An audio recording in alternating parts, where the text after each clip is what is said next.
Hola a todos, hoy como les habían anunciado vamos a hablar del cuento, de los modos del cuento. Eh, Antes que nada yo comenzaría con una pregunta. Todos hablamos de literatura siempre, consumimos literatura, leemos, escribimos y desde hace siglos la literatura nos acompaña meticulosamente y cariñosamente. Eh, ¿Cuántas veces nos preguntamos de qué modo nació la literatura? ¿Por qué nació la literatura? ¿Por qué la gente cuenta? Y a mí se me ocurrieron varias cosas, nada de ellas probables, por supuesto. Eh, un médico anatomista holandés en el año 1894, Eugène Dubois se llamaba este hombre, encontró huesos que pertenecían a una especie humana que llevaban una antigüedad que iba de los 50.000 años a los 2 millones de años y que conocían el fuego y el habla. No tenían un vocabulario tan rico como el que tenemos nosotros ahora, pero se comunicaban con palabras, es decir, se comunicaban. Entonces a mí se me ocurrió que cualquier tarde de esas, mientras los hombres se iban a cazar, a buscar la comida, y las mujeres quedaban en los campamentos, en las tribus, cuidando a sus críos, preparando las cosas, un poco recordando la vida hogar hasta estos días. Como dije antes, conocían el fuego al regreso, como no había celulares, ni televisión, ni radio, nada, se reunían alrededor del fuego y hablaban. ¿Y qué hablaban? Y bueno, cada uno de los que hablaba contaba cómo le había ido en esa aventura de cazar, ¿no? Cómo cazó ese bisonte, cómo pudo recuperar a pescar a esos peces que le iban a dar de comer. Cada uno tenía su historia para contar. Pero este aquí que hubo alguien que estaba ahí sentado, que había salido a cazar, pero no había cazado nada, ni pescado nada, le había ido realmente muy, muy mal, no tenía nada para contar.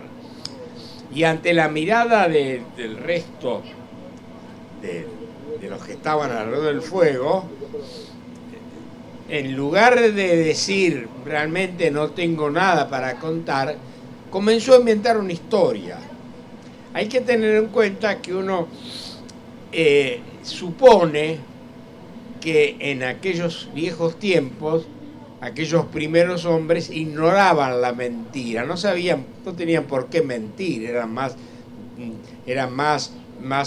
directos, como lo siguen siendo todos los otros animales que nosotros, con cierta vanidad y desconocimiento, solemos decirle la raza inferior, cuando en muchos casos son muy superiores a nosotros. Bueno, ese hombre se echó a contar una historia, inventó una historia. Ahora lo hizo de tal manera que todos los que lo rodeaban fueron seducidos por esa mentira, por primera vez conocían la mentira, y a partir de ese momento, digamos que, se me ocurre, no le dijeron que no vaya a cazar más, pero por favor, a la noche siéntese alrededor del fuego y cuéntenos historia. Ese señor de la época del Pithecanthropus, de los primeros hombres, sin enterarse, acababa de inventar la literatura. Porque eso es la literatura. Es como de una historia que nos han contado, la damos vuelta, le vamos creando un encanto, ya sea cuando era literatura oral, todavía no escribíamos. Bueno, el encanto era cómo narrábamos esas historias. Y hay un montón de casos, pero para irnos también muy atrás, podemos recordar a José, el hijo de Jacob, de la tribu israelí, que tenía la virtud de interpretar los sueños. Entonces se instala en Egipto y empieza a interpretar sueños, y el faraón queda tan enloquecido con José que le da un alto cargo, y digamos, los judíos en Egipto no eran muy bien tratados. Recuerden que el éxodo nace de ese maltrato. En cambio, José, judío, hijo de Jacob, es muy bien tratado porque contaba los sueños del faraón. Es decir, tengo para mí que los inventaba todo, pero con eso sedujo al faraón. Poco más o poco antes de eso tenemos una historia que todos conocemos, la de Sherezade, que le cuenta a su esposo y futuro asesino, todas las noches un cuento, no todas las noches un cuento, todas las noches le va contando cuentos. No se trata que son 1000 cuentos, no.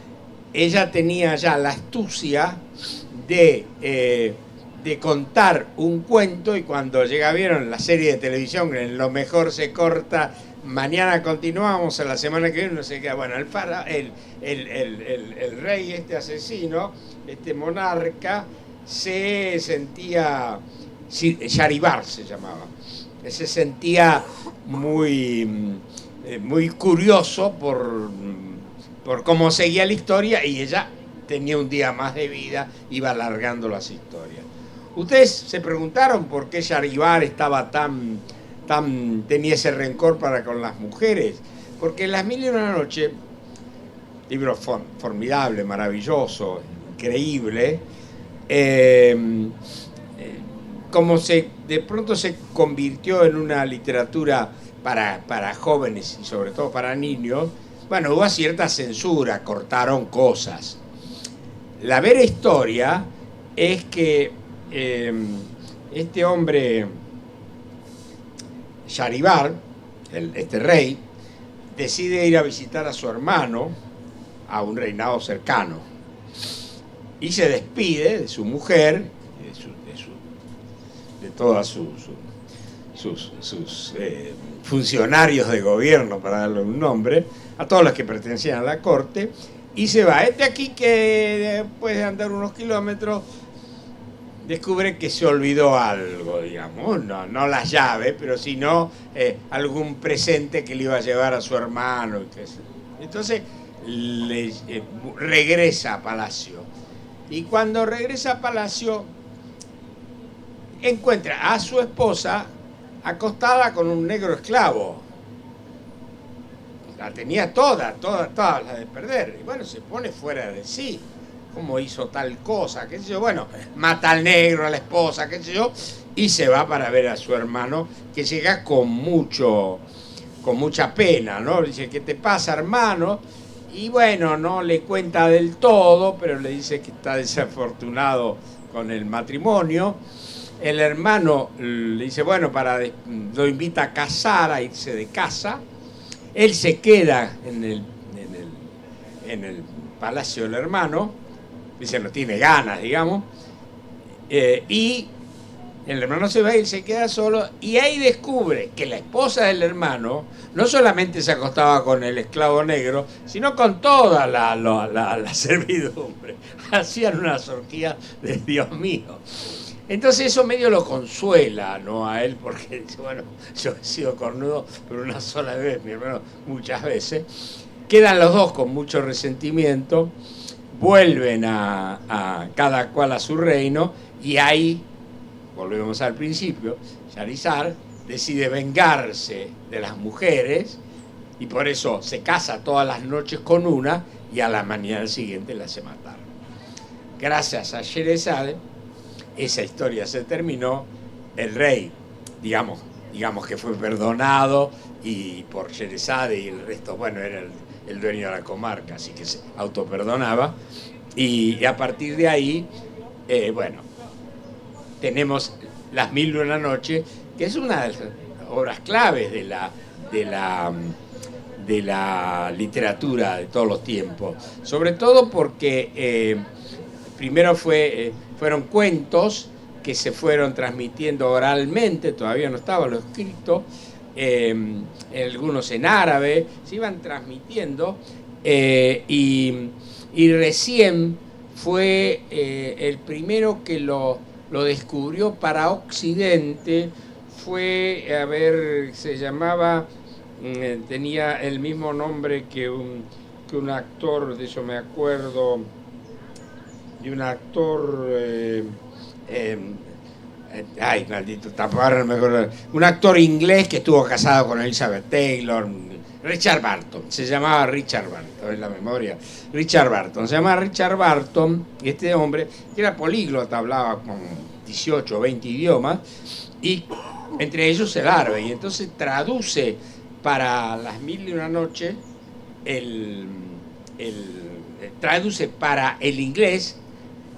Había una traducción anterior de 50 o 100 años antes, 1700 y algo, que era de un traductor francés, que ahora no recuerdo el nombre, porque no estaba casado, no tenía el nombre no estaba casado con ninguna actriz francesa. Lo cierto es que era una traducción algo pacata, porque iba cortando todas aquellas escenas que podían ruborizar al amable lector o lectora, sobre todo lectora. Barton puso todo, porque el libro está plagado, no digo de escenas pornográficas, pero sí cuenta historias que son bastante cautivantes. Muchos años después, ya en el siglo XX, a principios del siglo XX, un español, Cansino Vasen, al que Borges consideraba su maestro. Cansino Vasen era un español catedrático, escritor, y también que hablaba perfectamente el árabe, y entonces hizo la primera traducción para la lengua española de Las Mil y una Noches.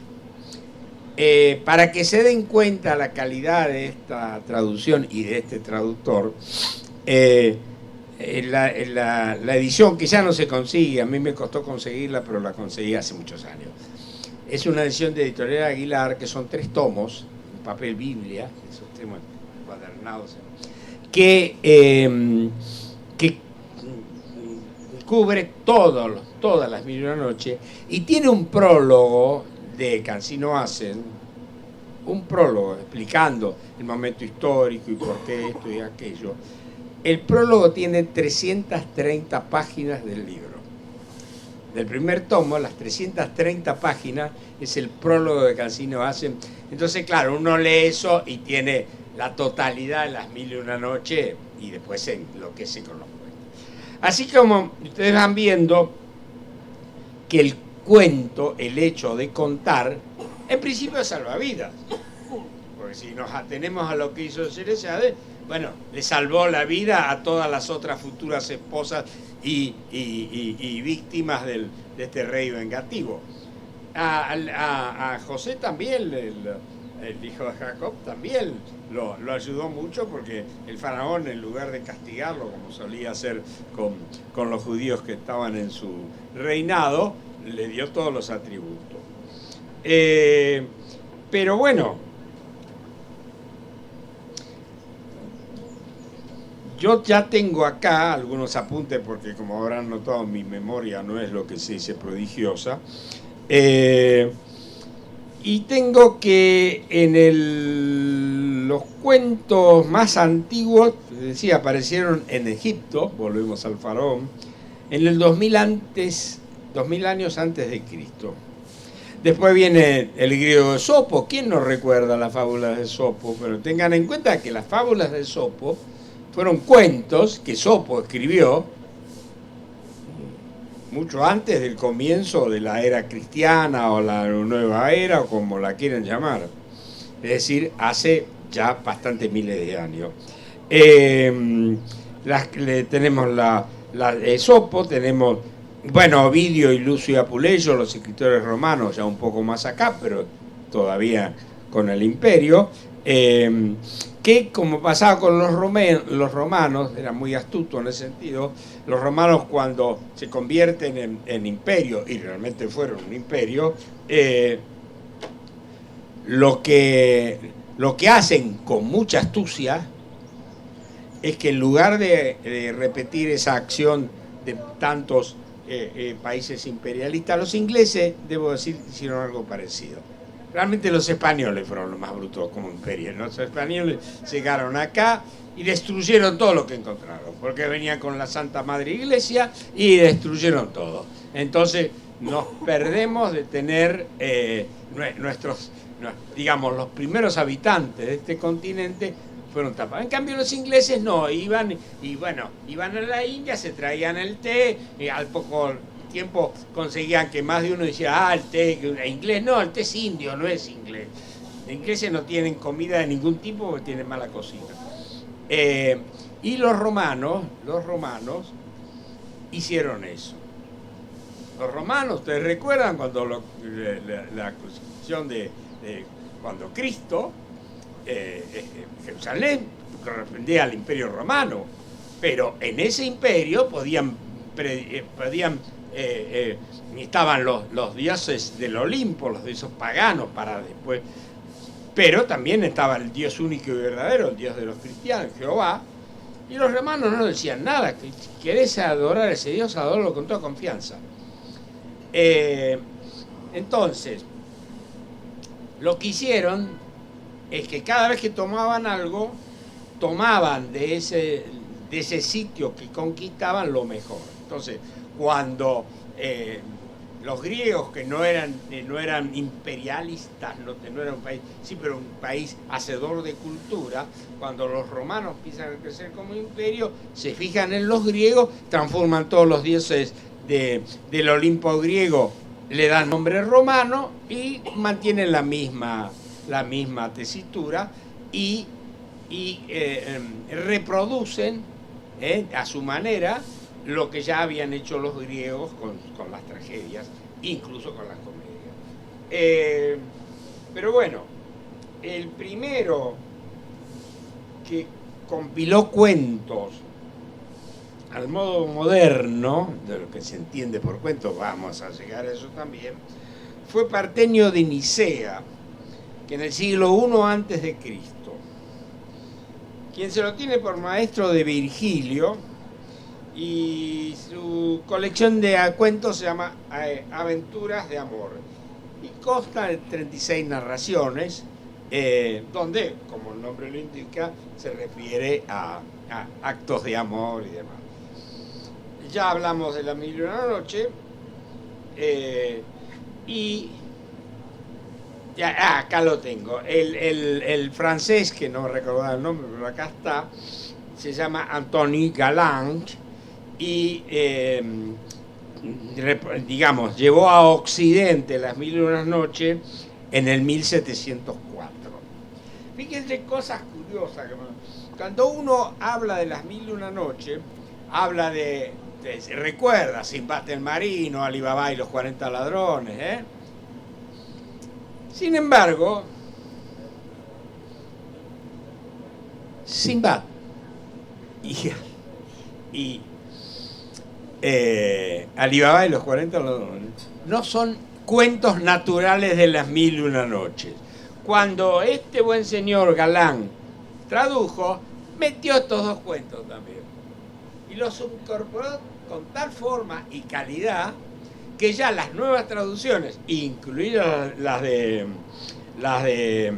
Richard Barton, ya las incorporaron, no eran cuentos.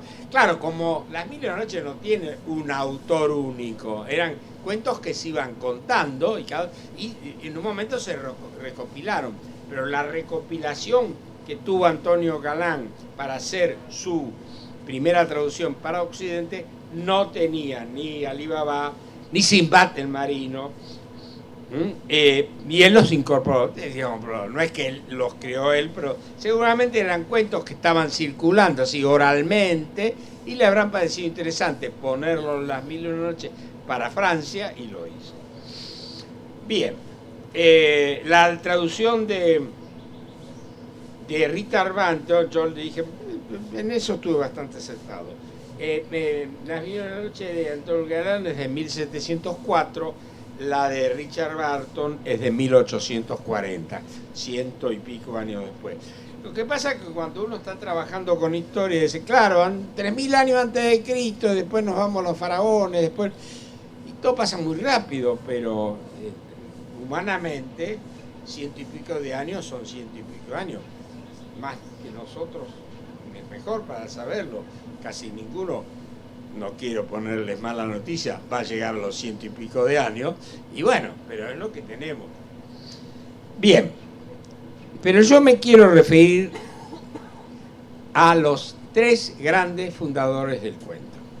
Ya escrito, ya no todavía en lo que se conoce por el cuento moderno, eso lo vamos a ver dentro de un ratito.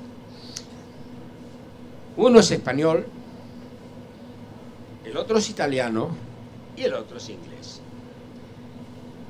Y se producen ciertas cosas interesantes. Primero hablemos del español, por ser el más viejo, creo. A ver, sí.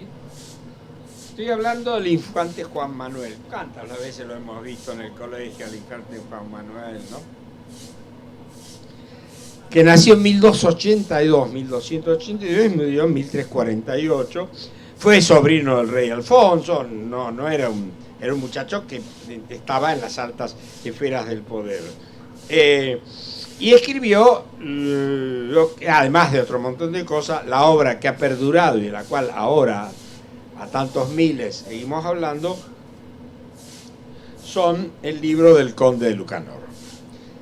Recordarán que el cuento son historias, cuentos, que los va contando y los cuenta el joven conde Lucanor, y tiene un sabio maestro consejero que se llama Patronio, así lo nombra, que le da consejos a Lucanor. Y acá uno de sus consejos dice: sabed que todas las razones son dichas por muy buenas palabras, es por lo menos fermosos latines que yo nunca oí decir en el libro que fuese fecho un romance. Estoy leyendo en castellano antiguo. Exponiendo declaradamente cumplir la razón que quiere decir, pónelo en las menos palabras que puedan ser. Fíjese qué detalle interesante. En 1201 creo que era, no, 1280 y pico, ya le está diciendo Petronio, dando una definición precisa del cuento. Dice, pero ponlo en las menos palabras que puedas ponerlo. Es decir, está hablando del cuento, ya del cuento moderno. No nos vayamos por las tangentes, vayamos a contar lo preciso.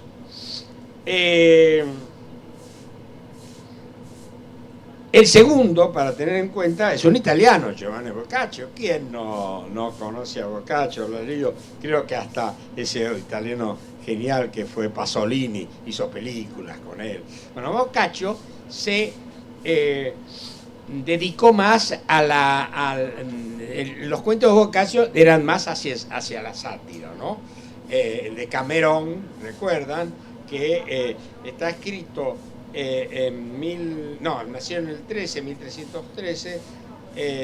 El de Camerón nuclea 100 relatos, escritos entre 1348 y 1352, y que después reunidos en un volumen como hoy se conoce. Recuerda que Camerón también están como consecuencia de una peste, se encuentran en un lugar ya, digamos, lo que pasamos nosotros hace pocos años, una pandemia. Bueno, hay que encerrarse, ¿y qué hacemos?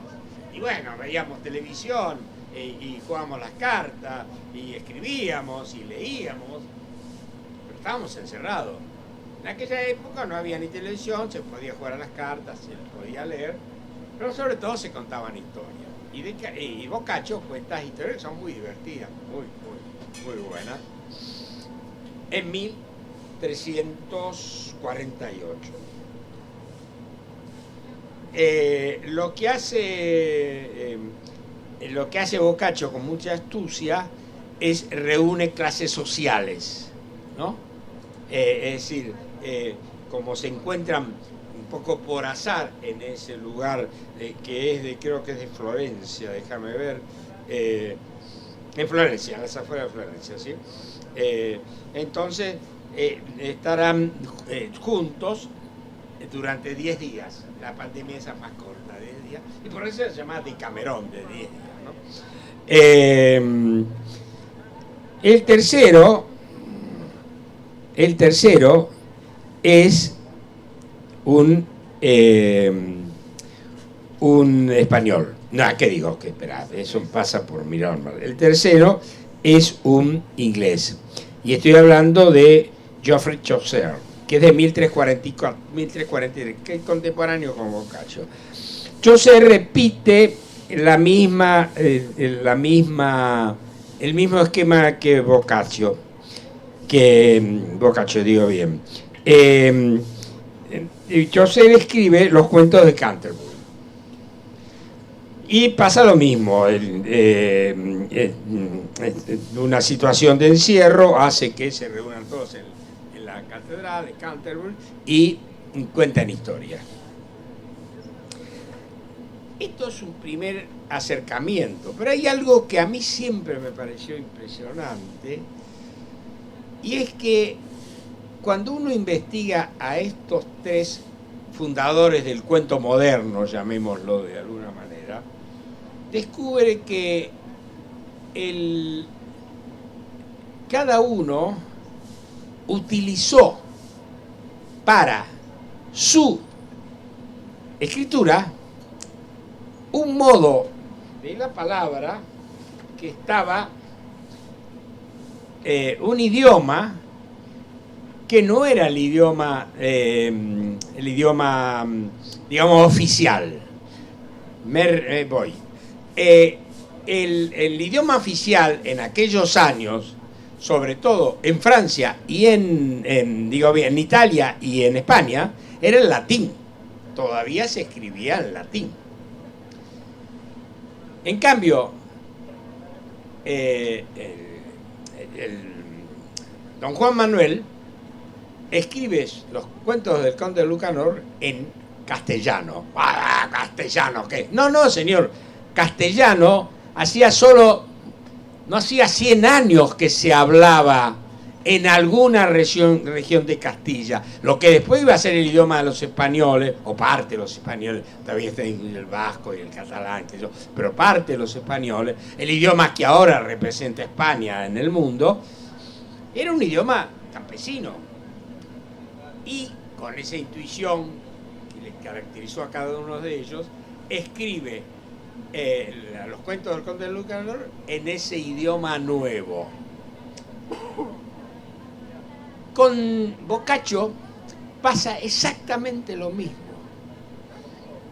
Un poco antes, un grande como el Dante, escribe la Divina Comedia en toscano, no en latín, en toscano. Y el toscano es un idioma de las afueras, de la región. Y dice, está escribiendo en toscano y está inaugurando la lengua italiana.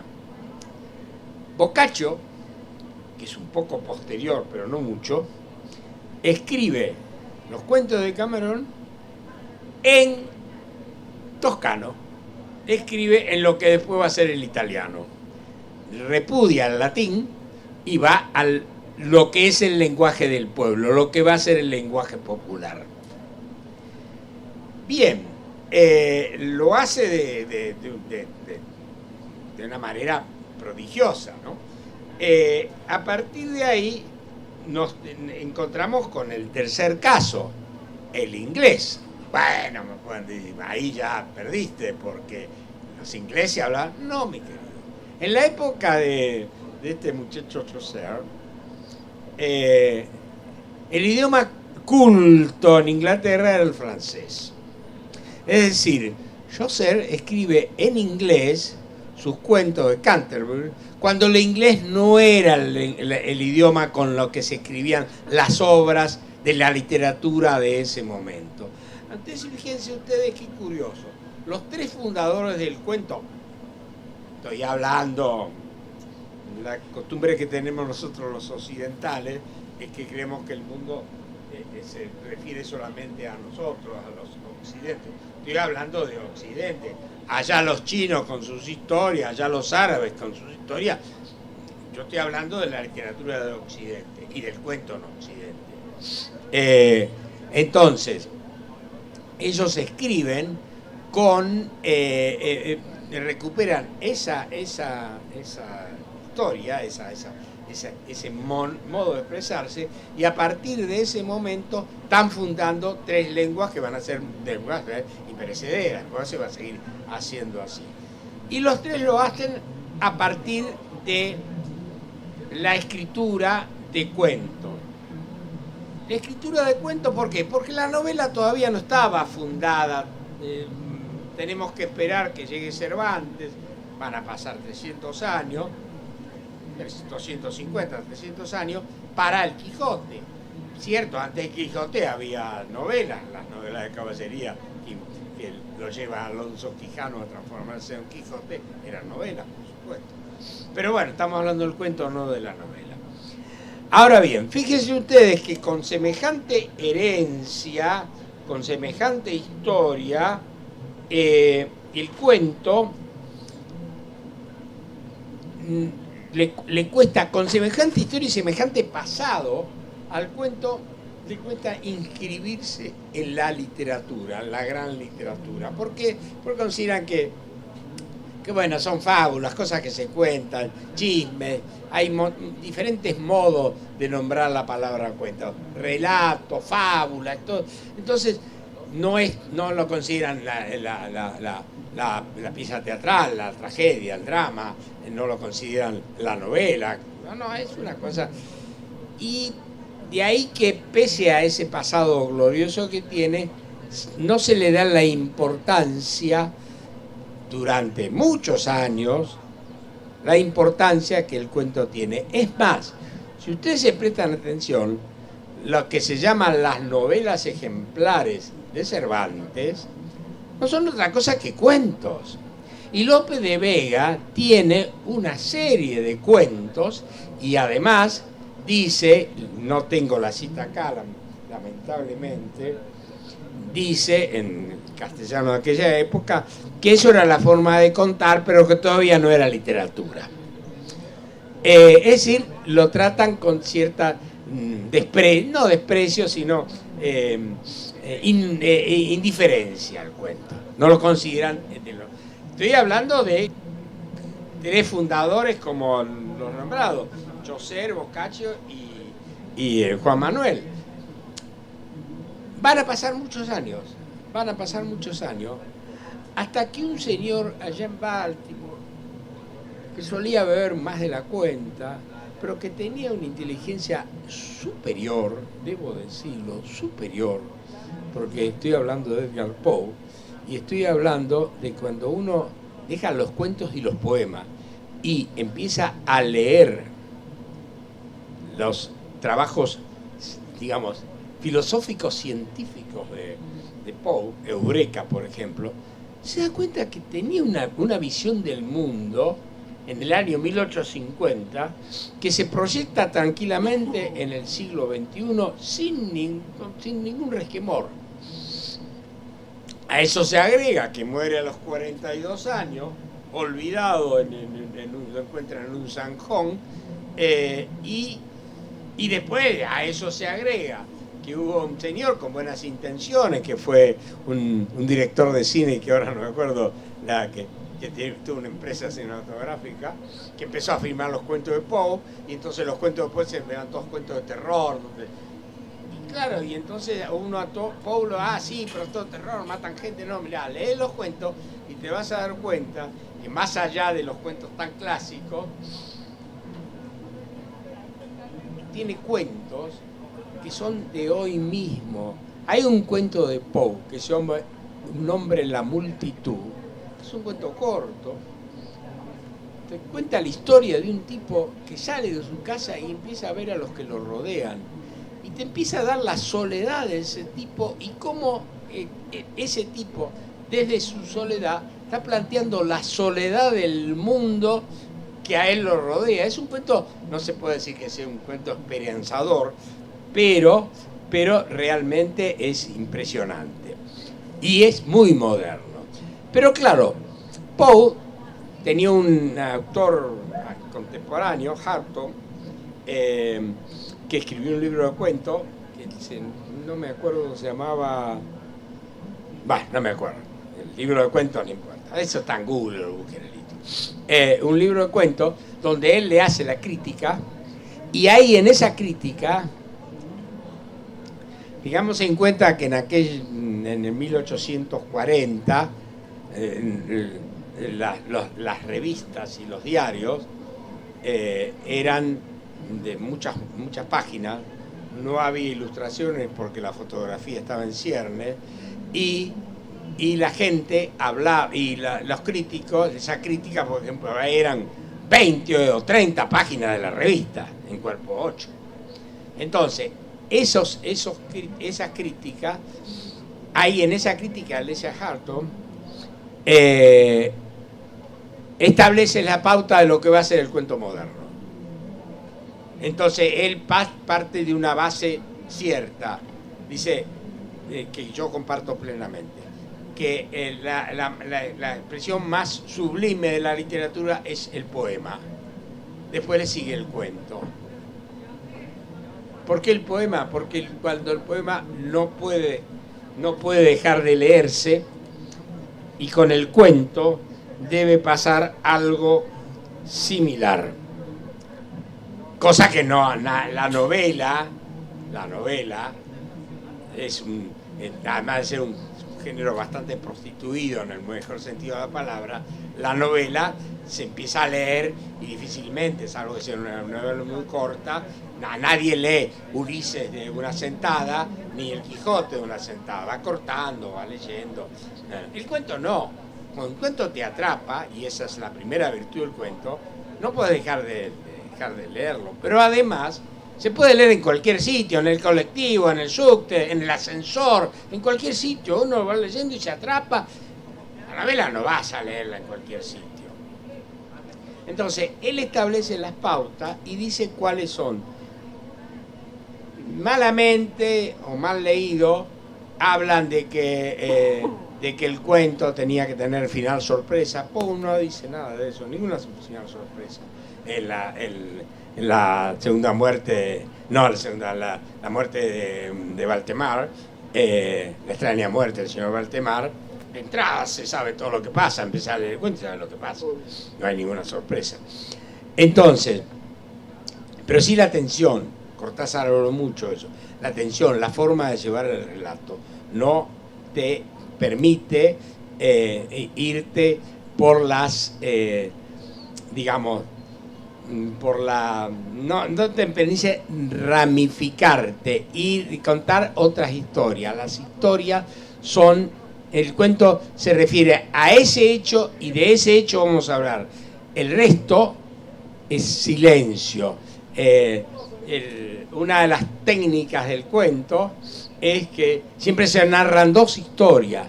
La historia que estás leyendo y una historia que subyace debajo de esa historia, que no se narra, pero se da a entender. Entonces, uno cuando lee un cuento está participando con la lectura el modo de la escritura de ese cuento. No sé si me entiendo, si se entiende, yo tampoco me entiendo mucho, pero es eso, esa cosa mágica que solamente logra el cuento. Y entonces, ¿qué es lo que dice Poe? Bueno, entonces, lo que sigue después de la poesía, como alta literatura, es el cuento. Entonces pone al cuento en una situación ya de privilegio. Mirá, viene la poesía, viene el cuento de Páramo del resto de la literatura.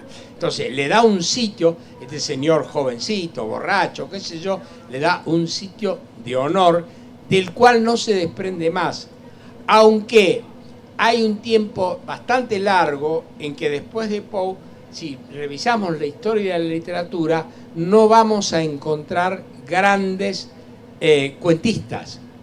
Recuerden ustedes que no un cuentista, sino un poeta, que fue Baudelaire, se impresiona tanto con los cuentos de Poe que los traduce al francés. Se publican en Francia y como pasaba y aún pasa desde los galos franceses con toda su cultura, si fue aprobado por los franceses nos devuelven eso. Lo mismo pasó con la literatura policial. ¿Cuándo? Literatura policial. Otra de las cosas que inventa Poe es la literatura policial. Él escribe 3 cuentos. El nombre de la multitud podrían ser también incluirse dentro de la literatura policial. Escribe 3 cuentos, por todos conocidos: El crimen de Rue Morgue, La carta robada y el de Marie Roger.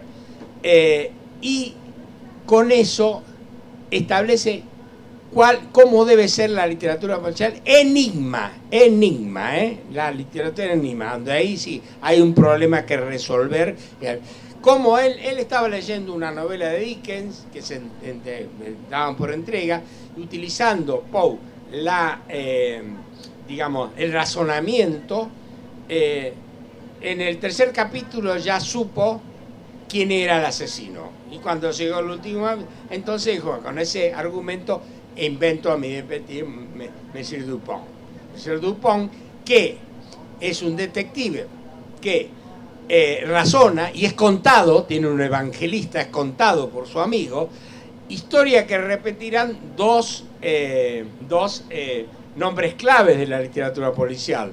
Agatha Christie, está contado, ¿cómo se llama este hombre? Poirot, sí, Poirot, digo bien, está contado por el mayor Hastings, y Sherlock Holmes, todos saben, está contado por Watson. Siempre, no en el caso de Poe, el interlocutor de Poe, de este muchacho, el detective Monsieur Dupont, no lo desprecia tanto al narrador.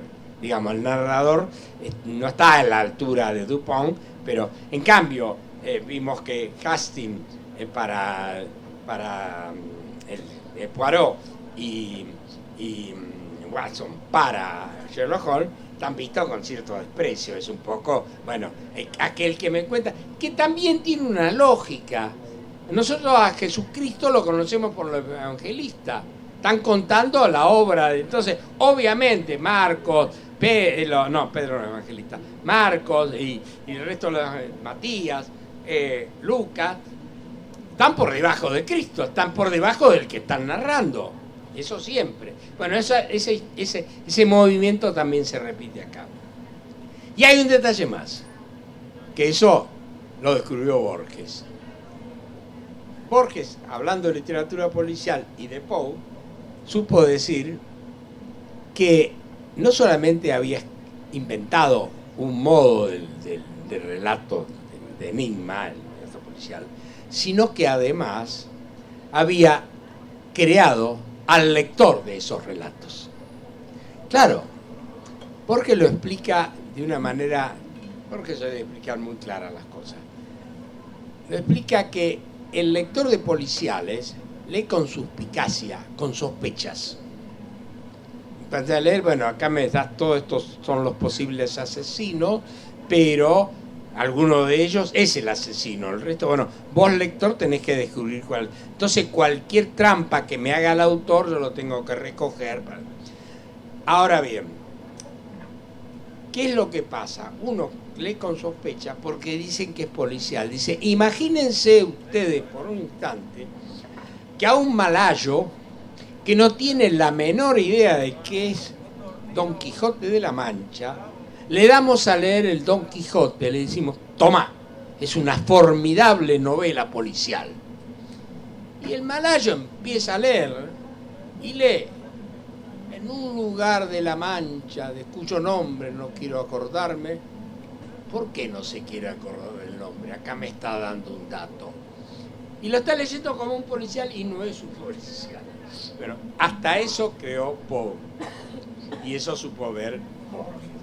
Después se van dando, a partir de Poe, se van dando otros grandes autores, pero debe pasar bastante tiempo hasta que el policial, estaba hablando del policial, pero el cuento se imponga con toda su fuerza, como se sigue manteniendo hasta estos días.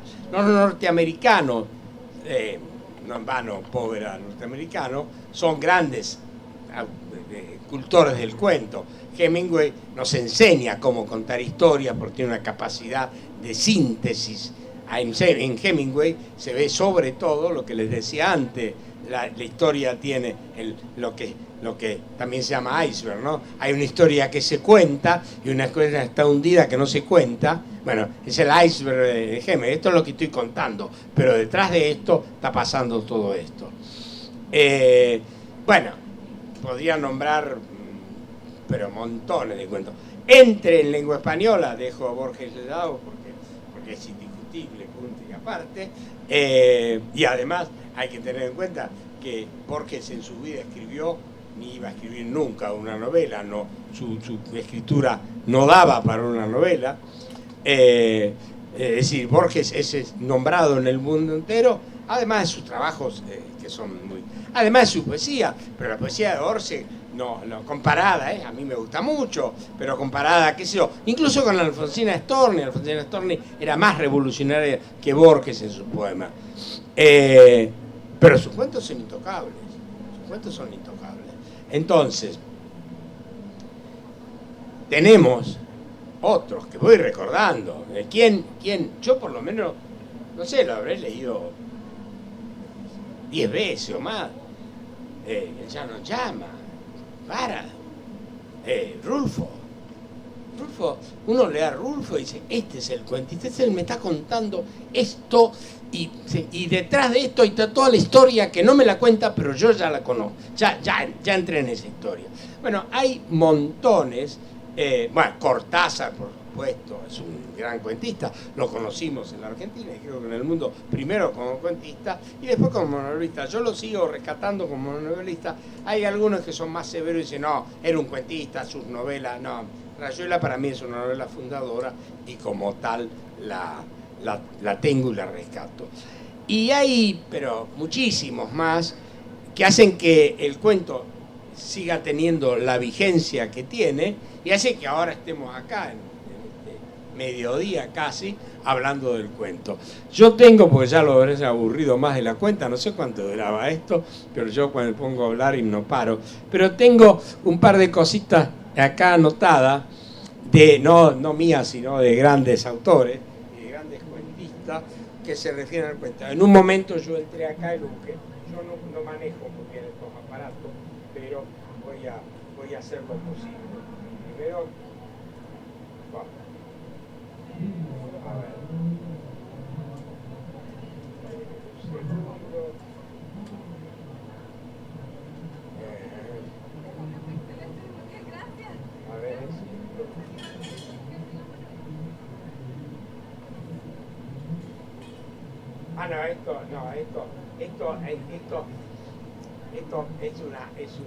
A ver, es una crítica aparte. Hay un señor español que se llama Borja Rodríguez Gutiérrez.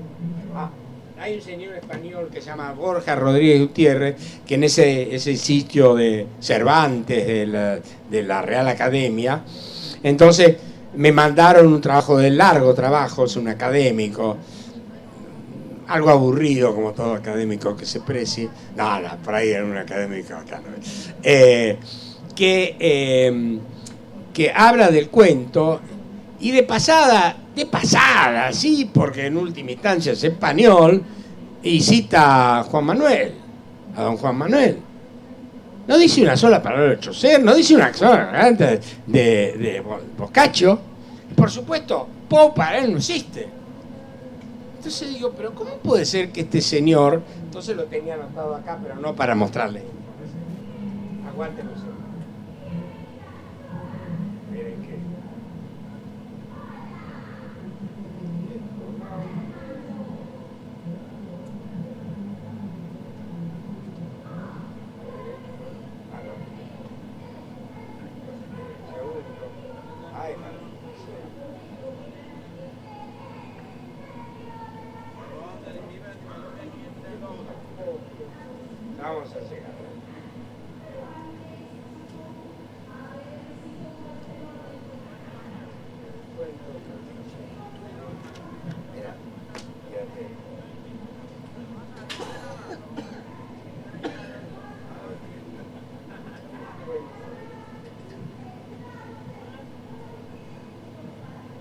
que había uno que me gustaba mucho.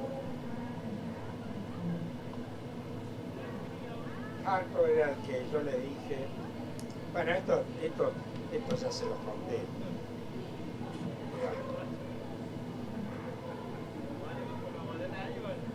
Sí, esto ya se los conté todo. Pero estoy buscando.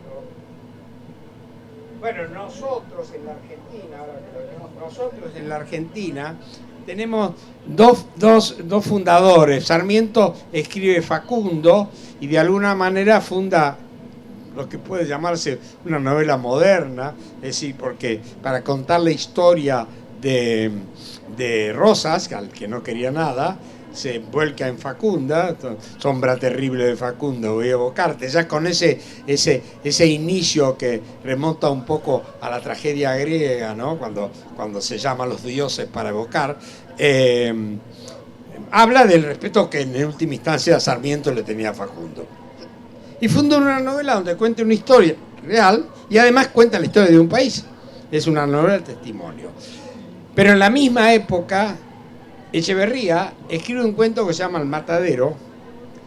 Y es muy curioso porque es de 1842, en la misma época en que Poe da las pautas del cuento, escribe El Matadero. Y El Matadero, para los que no han leído, se lo remito a esto. Es un joven unitario, chico de clase bien, que va a un matadero, como lo indica, donde se matan a las vacas. No es un lugar para charlar sobre Platón. Y va, y ahí es acosado por una serie de mazorqueros, es decir, la fuerza bruta de Rosas. Y bueno, para ser breve, terminan violándolo directamente en el matadero, no es lo que se dice. Lo curioso es que Echeverría no lo publica nunca en vida. Su albacea testamentario, Juan María Gutiérrez, lo publica algo así como 20 años después de la muerte de Echeverría. Mucha gente se preguntó, ¿por qué no lo preguntó? Porque Echeverría era un antirrosista, de la cautiva, todo, era antirrosista a muerte. Y una teoría que se me ocurre es que los textos de aquella época, si estaban ficcionalizados, cosa que Sarmiento lo hizo con mucha astucia, si estaban ficcionalizados, no tenían valor político. Entonces, ¿para qué lo voy a publicar si esto como panfleto político no me interesa? Porque no va a tener valor. Entonces no lo publica. Se publica después, ya no tiene valor político, pero tiene valor literario, y aunque algunos dicen que no va a ser, no, tiene todas las características del cuento tal como las había marcado Poe. Contemporáneos, ni Poe había leído a Echeverría, ni Echeverría a Poe. Pero hay algo que los une. Los dos, tanto Poe como Echeverría, eran poetas románticos. Es decir, había cierta aurea que los unía. Un segundo. Sigan esperando. Esperá.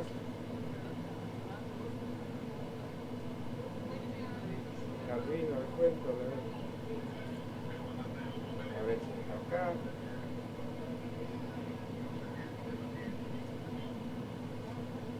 Bueno, acá.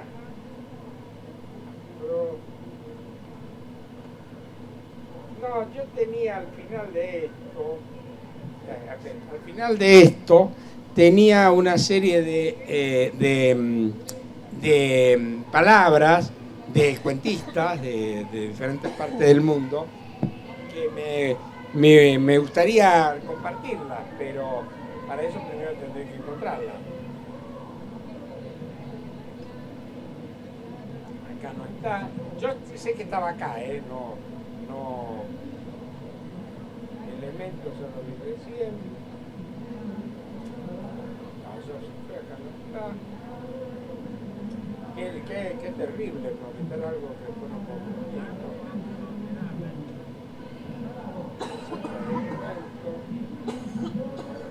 Esto ya lo digo. Bueno, me parece que no voy a poder. Tendría que verlo. Calvino.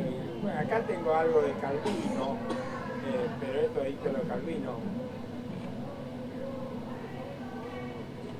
Acá esto es de Italo Calvino. Dice, confiaba en sacar un librito de cuentecitos muy bonito y conciso, pero Pavese ha dicho que no, que los cuentos no se venden, que lo que hay que hacer es una novela. La verdad es que no siento necesidad de escribir una novela. A mí me gustaría escribir cuentos toda mi vida. Cuentos bien concisos, de esos que no puedas empezar sin llegar hasta el final, que se escriban y se lean sin tomar aliento, plenos y perfectos, como un montón de huevos que si quitas y añades una sola palabra, todo se hace pedazo. La novela, en cambio, siempre tiene puntos muertos, puntos que sirven, que sirven para unir un trozo con otro, personajes que no sienten. Hace falta un aliento distinto para la novela. Está repitiendo la teoría de Poe, de la novela, más reposado, no contenido y apretando los dientes como el mío. Yo escribo comiéndome las uñas. ¿Tú escribes comiéndote las uñas? Los escritores se dividen entre quienes escriben comiéndose las uñas y los que no. Hay quien escribe chupándose un dedo. Italo Calvino, en un reportaje que le hace. Este era algo de lo que tenía, tengo más. Pero no sé qué pasa con... No lo encuentro, por lo menos encontré Calvino. A ver. Bueno, no sé si los estoy aburriendo más de la cuenta. A ver, Calvino, acá. A ver esto.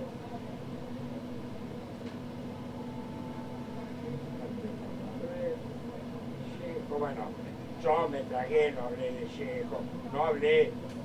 para hablar de cuentos teníamos que pasar todos los días a la feria, nos faltaría tiempo, pero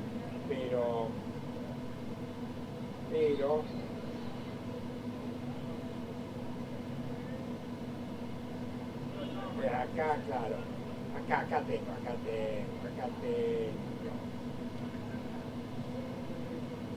Un buen cuento lo puede escribir cualquier escritor, eso no significa que sea... perdón. Un buen cuento lo puede escribir cualquier escritor, eso no significa que sea un cuentista. El cuento aparentemente parece ser más fácil de lograr que la novela, aunque solo sea por su brevedad. Sin embargo, la lista de maestros del cuento es notablemente más reducida que la lista de grandes maestros de la novela. ¿Son la brevedad y la coherencia los únicos rasgos distintivos del cuento? ¿Cuán breve es lo breve? William Damson sostiene que el verdadero cuento trata de un incidente y solo uno. Mathieu, por el contrario, afirma que el cuento satisface las tres unidades del drama clásico francés. Presenta una acción en un lugar, en un día. No hay cosa nueva que no sea vieja, dijo Chaucer, gran cuentista. En Las Fuerzas Extrañas, Lugones publica en 1906, anticipa el cuento fantástico. En La Muerte y la Brújula y Una rosa para Emily, estamos hablando de... Me fui a donde estábamos hablando. Estábamos hablando de Faulkner. En La Rosa... Ay, ¿dónde estás? ¿Qué cosa estos aparatos?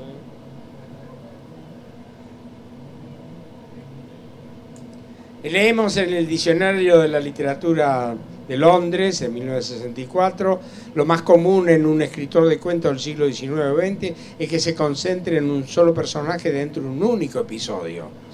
No presentará la evolución de dicho personaje, sino que lo presentará en un momento especialmente revelador. ¿En dónde situamos entonces La Muerte de Ivan Illich? Pregunto yo, que es el cuento de Tolstoy, Tolstoy, que bueno, empieza con... pero es casi una novela. James Joyce propone la epifanía, un mostrar más allá. Ahí así la define, una revelación de la realidad interna de una experiencia acompañada de un sentimiento de júbilo, tal y como se da en una experiencia mística. Hay un cuento para mí excepcional de Joyce que se llama Los Muertos. Gabriel es invadido por primera vez por una conciencia de su propia persona que lo avergüenza. Se ve a sí mismo como una figura absurda, dice Joyce. Aunque no siempre el personaje toma real conciencia de la situación y de su situación. En Polvo y Ceniza, también de Dublinense, el lector advierte que lo que le sucede a María, su soledad, el aislamiento de su vida, y en cambio María parece no advertir eso y vive el Día de Todos los Santos con absoluta felicidad. Y aquí de algún modo estaríamos ante el tema del iceberg de Hemingway. Chekhov dice, en mi opinión, de estos Chekhov, una verdadera descripción de la naturaleza debe ser breve, poseer carácter y relevancia. Hay que acabar con lugares comunes como el sol poniendo, bañando en las olas del mar oscurecido, virtuoso oro carmesí. Dios nos libre de lugares comunes. Primero que nada, evitar describir el estado interior del héroe. Eso es esencial para todo autor de cuento. A mí no me cuente lo que le pasa al héroe, dámelo como en el teatro, por eso se emparenta tanto el cuento con el teatro. A mí poneme el héroe en escena y que yo decida que está sufriendo, no me diga que está sufriendo. Al moverlo, al describírmelo ante sus actos, yo sé que está, por eso llegó un grande.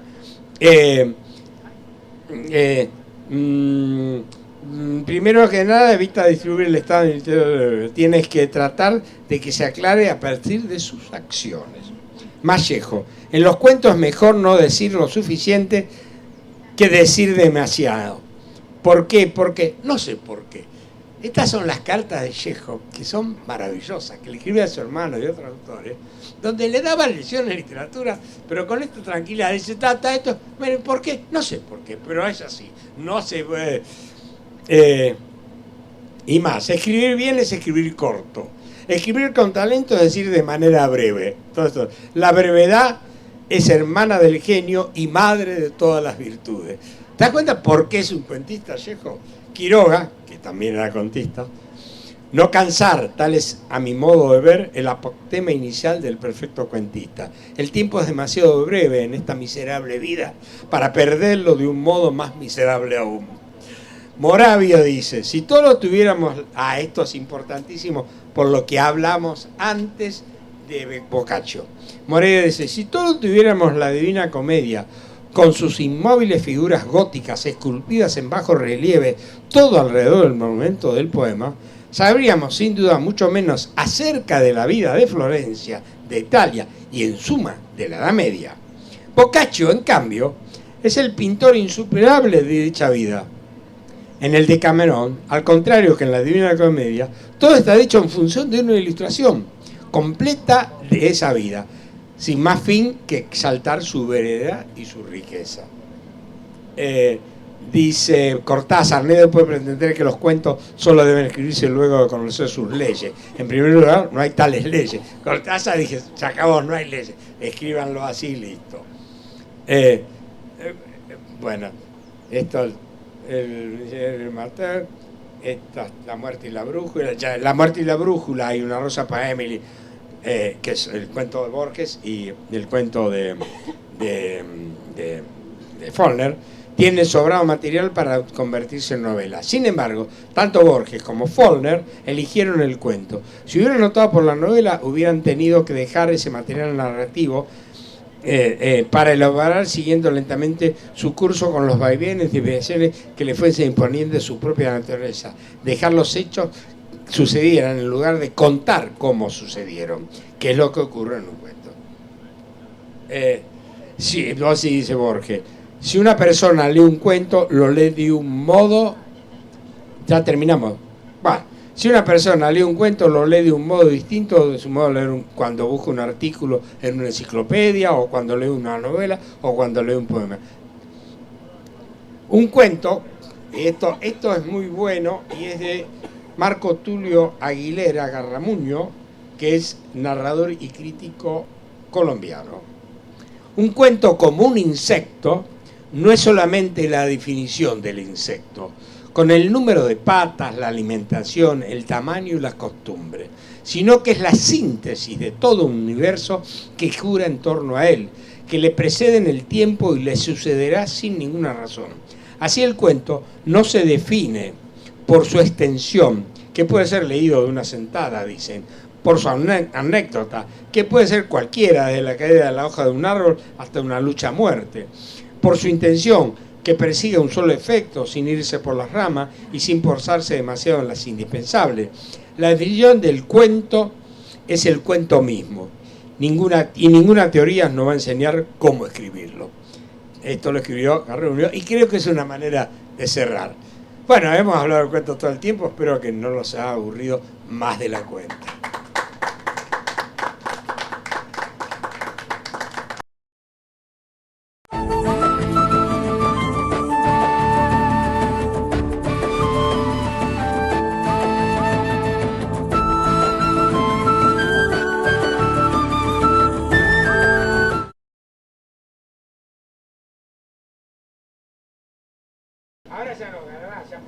Sí, aló.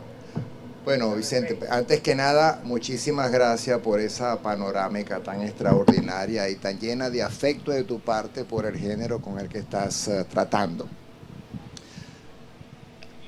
Me sorprendió muchísimo lo de El Conde Lucanor, donde se habla ya de economía del lenguaje, exacto, que es un concepto tan moderno, tan contemporáneo. Y me hizo recordar, yo realmente no estoy seguro si fue Faulkner quien dijo aquello, viéndose a él como novelista desde un punto de vista de desventaja, dijo que quien no era capaz de escribir poesía Faulkner. o hacer un cuento estaba condenado a las fatídicas 10.000 palabras de la novela. Faulkner dijo, quise escribir poemas y me salió muy mal. Quise escribir cuentos y me salió muy mal. Cosa que está equivocado. Los relatos de Faulkner, Rosa para Emily, es un cuento formidable. Y finalmente me tuve que refugiar en la novela, donde todo está permitido y listo. Sí. Ahora, yo tengo dos preguntas. Una, ¿qué pasa con los relatos contemporáneos que son breves, pero que realmente no calzan la forma del cuento tal como la prescribían los grandes maestros del cuento? Porque bueno, ahora hay una cantidad de relatos que se permiten la multiplicidad de acciones, la multiplicidad de personajes, el explorar en los antecedentes, etcétera, etcétera. Es decir, los seguimos llamando cuentos, los publicamos como cuentos, pero realmente, evidentemente, no son ese cuento. Claro, tenés toda la razón. Y la otra pregunta que me interesa mucho es la siguiente. ¿Hasta qué punto no hay novelas que pudiéramos diferenciar de otras por el hecho de estar marcada por el carácter de cuentista de sus autores? Tenés toda la razón. Tú hablaste del Llano en Llama.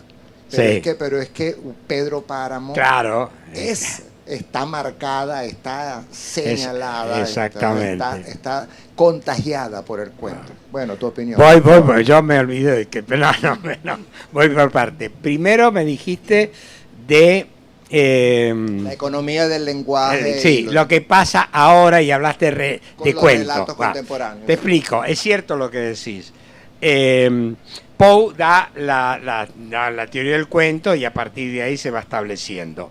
Pero hay modificaciones, se van produciendo modificaciones. Lo que sí queda establecido desde el vamos, que se cuenta, todos los grandes, antes citamos a Vallejo, cuentan un hecho, lo que le pasó a ese, lo que le está pasando, digamos, lo que pasa con ese, no me acuerdo el nombre del personaje, pero sí me acuerdo la acción, que después de tener un accidente viaja al sur de la provincia de Buenos Aires, un tipo que en su vida tuvo un cuchillo en la mano, un cuchillo para pelear, y se enfrenta con un batrero, ¿no? Y bueno, y de pronto Borges te cuenta de ese tipo, te traza dos líneas, pero uno se da cuenta enseguida que ese tipo no tiene nada que ver. Pero Borges centra lo esencial del sur.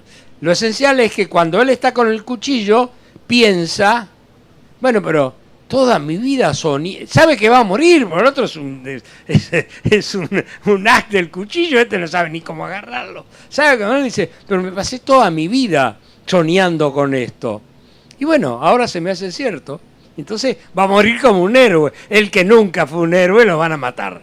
Bueno, ¿qué es lo que cuenta Borges? Es hecho. El resto, bueno, podemos imaginar que tomaba el té a las 5 de la tarde con la tía rica, qué sé yo, leía, qué sé yo, la enciclopedia británica, como leía Borges y todo. Pero, ¿qué es lo que pasa? Es cierto lo que decís. Las formas se van cambiando, tanto en la novela como en el cuento. La poesía también, el teatro también. Sería vano que nosotros siguiéramos escribiendo a la manera de Sófocles.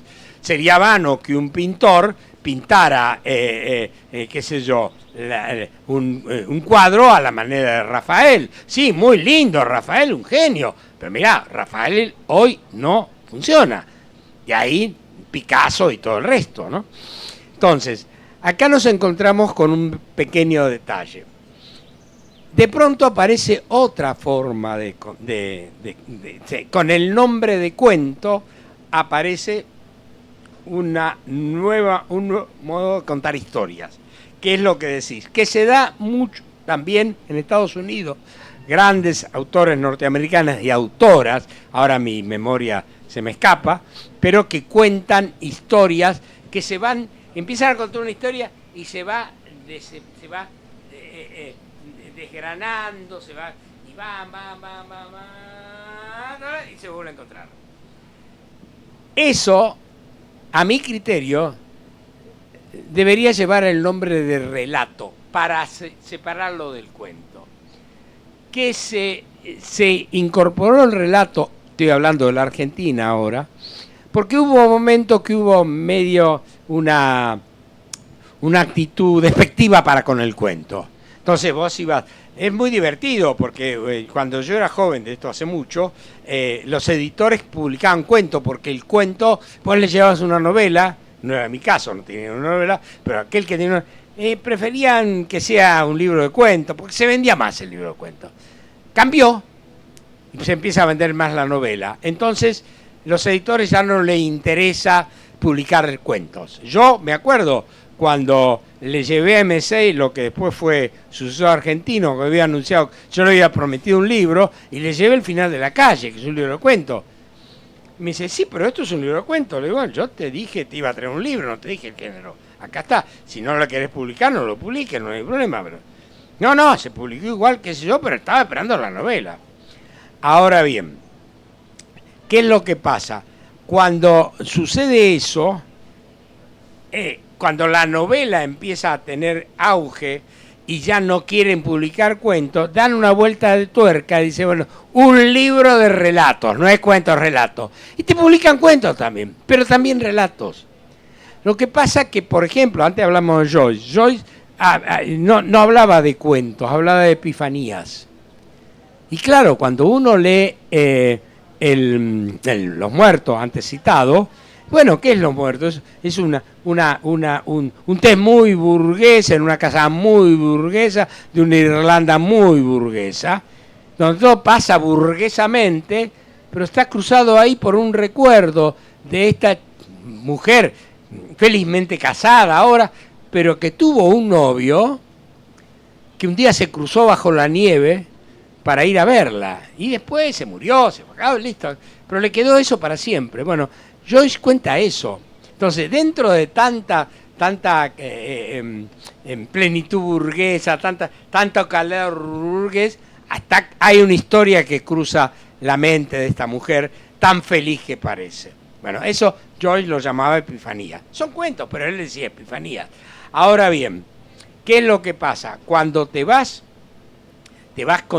contando, es decir, Hemingway va al hecho concreto, esto es lo que pasa. Faulkner, en la Rosa para Emily, también es un cuento mucho más largo, no sé si lo conocen, La Rosa para Emily. Emily es una señora muy mayor que vive apartada en su casa, y ya no le cobran, le quieren cobrar impuestos, ella no paga nada, es una señora. Pero va contando esta mujer, todo, digamos, es todo muy costumbrista. Hasta que empezás a ver algo que está pasando raro. Lo que está pasando raro que es viuda porque mató al marido y lo tiene enterrado. Pero hasta ese momento, era una señora más. Entonces, es un relato, si querés, es un cuento para mí. Yo no diferencio. Y dijiste otra cosa que sí es netamente cierta. No es la extensión lo que indica el cuento, es la tensión. Una editora de MESEC, buena lectora, cuando leyó Gutiérrez Aseca, novela está editada, hagamos la publicidad, Monte Ávila, que se... Bueno, cuando Gutiérrez Aseca, que es una novela, cuando me hizo el comentario, me dice, me gustó, bla, bla, bla, pero además es un cuento. Le digo, sí, es un cuento. Yo lo escribí como se escribe un cuento. Tiene la tensión de un cuento. Está permanentemente con el... sí, para que te des una idea. Yo cuando decidí escribir Gutiérrez Aseca, dije, voy a anular el pronombre. Entonces, Gutiérrez, por eso elegí el apellido Gutiérrez, que tiene buen sonido, Gutiérrez, en la novela de 200 y pico de páginas, ¿no?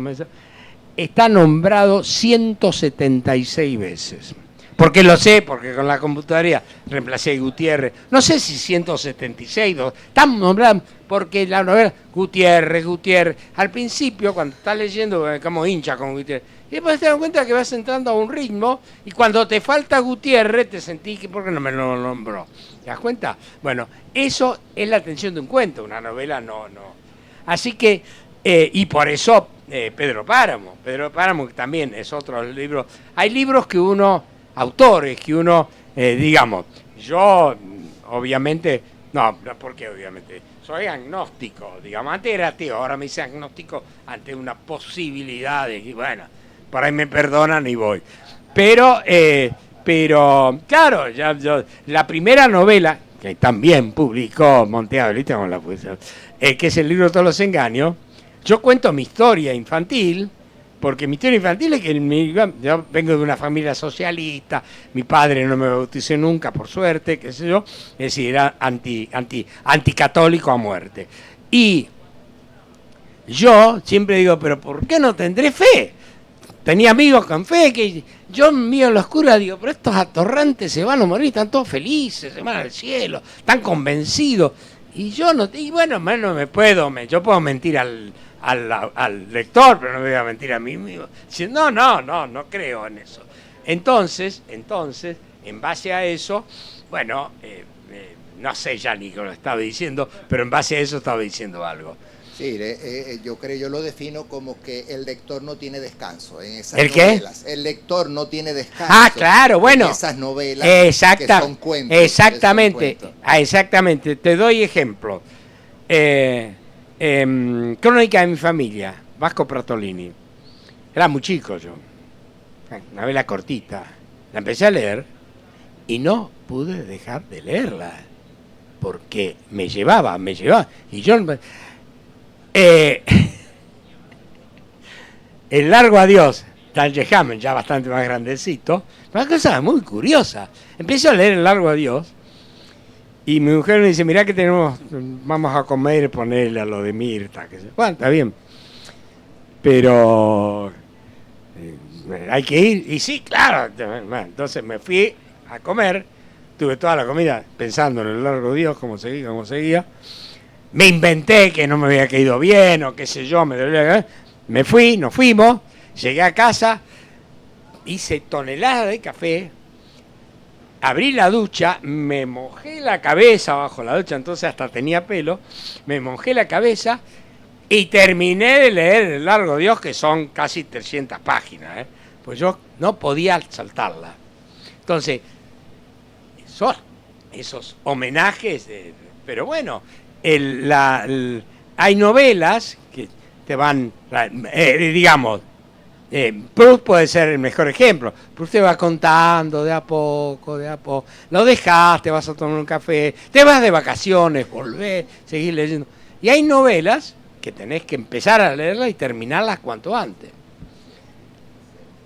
¿Les parece? Muy bien. Nuevo aplauso. Gracias. pasaron bien, eso me pasó.